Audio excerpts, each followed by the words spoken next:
Hi, I'm Elizabeth. And I'm Cindy. And we're here with another Feeding Frenzy for the Master Key System. We're in part 1, day 26.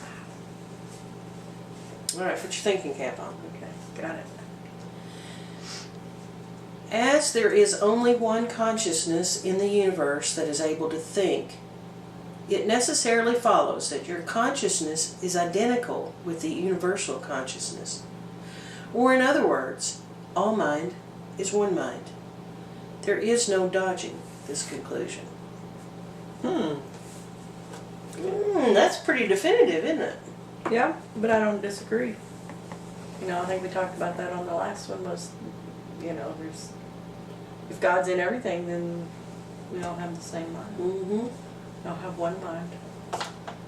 Now, I think as each one of us are expressions of that one mind, then we perceive those thoughts differently. And we're going to have We act on different those thoughts differently.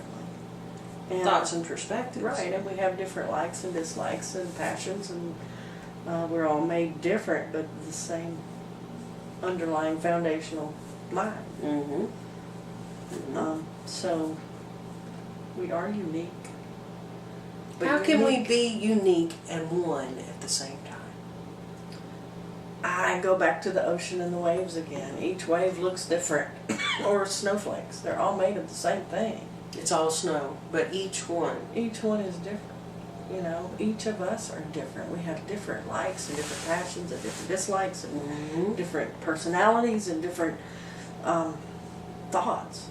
But they're all thoughts that come from the same source. Mm-hmm.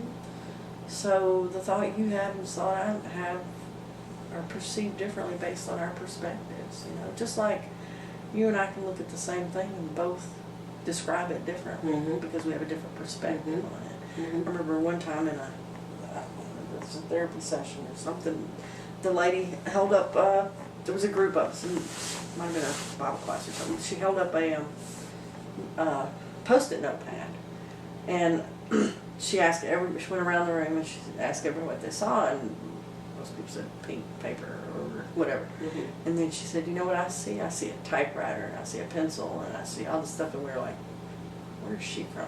Well, when she turned it around, on the back, there were pictures of typewriters and pencils on the back of the Post-it, Uh-huh. you know? Uh-huh. And she said, it's all a matter of how you look at things. And I thought, wow, that's so true. The thing you look at, you're seeing it from a totally different perspective. Mhm. I've mentioned before how the sunsets to me are so personal because nobody has the same perspective. If you look at that same sunset from over there, it looks different than it does from Mhm. here. You know, it's the perspective changes our views on But everything. then you and I could be standing side by side looking at the same sunset. We're still going to perceive it differently. Right. Because we have different filters that it runs Exactly. through. My consciousness has different layers in it than your consciousness Right. does. And it's filtering through my emotional center versus your emotional Right. center. And we have different triggers. Exactly. If my past, if a sunset has been part of an emotional experience for me, then I'm going to see that sunset totally different from then on. Mm-hmm. You know, and if you don't have that same emotional experience with it, you may see it from then on. Mm-hmm. You know, I know that when I try to get rid of clutter, other people say, why don't you get rid of that? And I'm like, no, I can't get rid of that because it has all these emotional ties for me. But somebody else sees it as junk, you know? So it's we all look at things differently. Mhm. We all have different perspectives. We all have emotional I ties. know that shortly after your mom passed and we were going through some of her things, you know, we'd pick it. I know she had this drawer with 3 or 4 just weird looking sticks. And I'm thinking, why would a grown woman keep a stick? Well, it's not the stick, it's Right. the emotion that ties to a particular memory or Because place I or remembered where time. she picked those up on the beach or You know? whatever, you know. And so, But that was a good illustration Mhm. of that, you know, of having stuff and you're thinking, why do you keep this? Well, there's an emotional tie to it.